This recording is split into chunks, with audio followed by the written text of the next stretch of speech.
Hey, honey. I'm on my way to the interview. Yeah, I'll transfer the money. Done.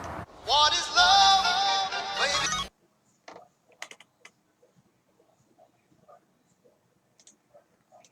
Alright, guys.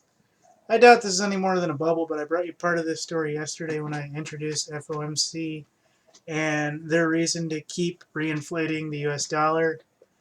And I see this just as a bubble. I don't see it as a final collapse or anything, I imagine. But Goldman Sachs, one of the biggest banks in the United States, says welcome to the third wave of the financial crisis from Business Insider. So you have one of the biggest private banks next to the Federal Reserve saying welcome to the third wave of the financial crisis. I think Bank of America sits right on top of the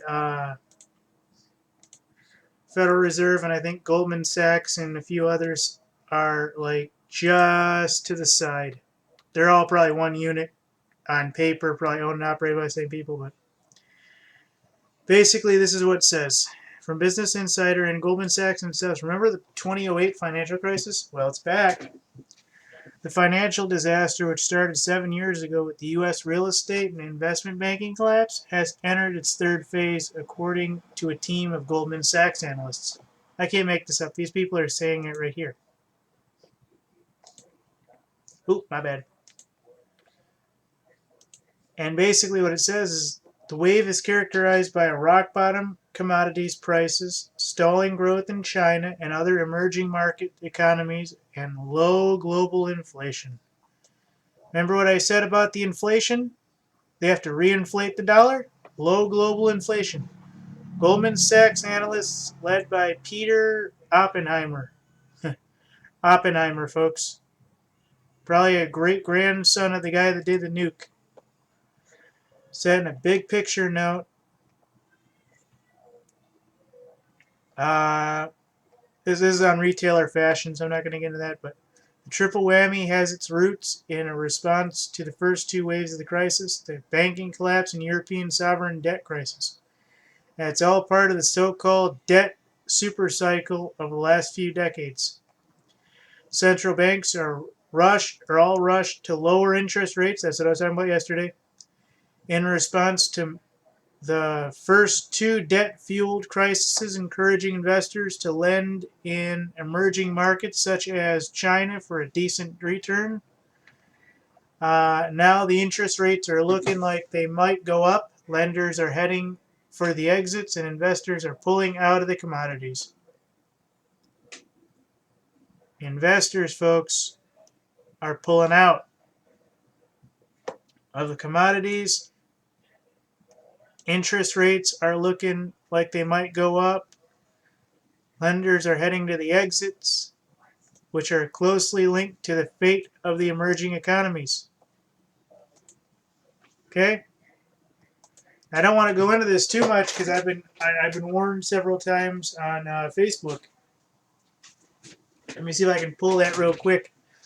That some of these are there's a reason why I can't put up like 10 stories a day, because they keep kicking like 3 of them a week that are really good stories. And I'll show you what kind of warning I'm getting every once in a while. Hang on one second. Now, I have an image up of a screenshot I took of YouTube. And this was the error message I got, which it wasn't permanent like I thought, but it is definitely a warning that says that my America 2.0 here in the corner, the account has been terminated due to repeated or severe violations of our community guidelines. Yet I've never been given notice of any terms of which I've been violated. So I think this is all on the government side. You know, kind of you're flagging, you're doing this, you're doing that. Here's a warning. Let me show that one more time. This account has been terminated due to repeated or severe violations of our community guidelines.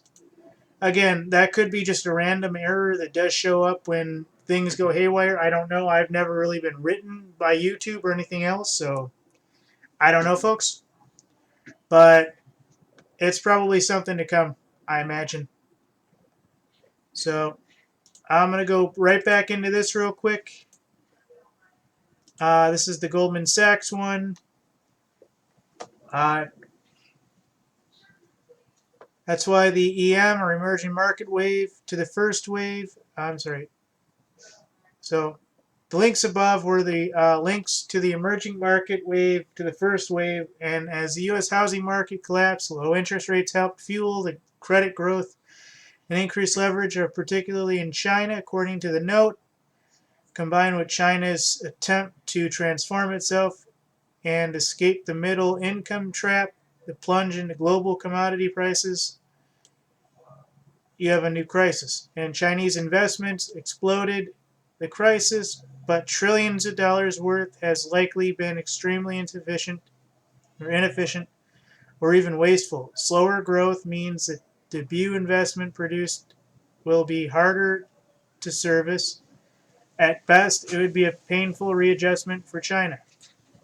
Well, yeah, but this is going to affect everybody, folks. So everything's slowing down. They're saying we're going into another crisis. They said that back in 2008. They said that their analysts said 2015, 2016 that there was going to be another collapse because they said that had to come down because of situations they had to handle with the computer systems and stuff. And that was back then. So I don't know what to tell you, folks. But I think this is just going to be another bubble, and I don't think we're going to see this one, but you never know. You know, pinkies crossed, everything else, you know, fingers crossed. Thank you.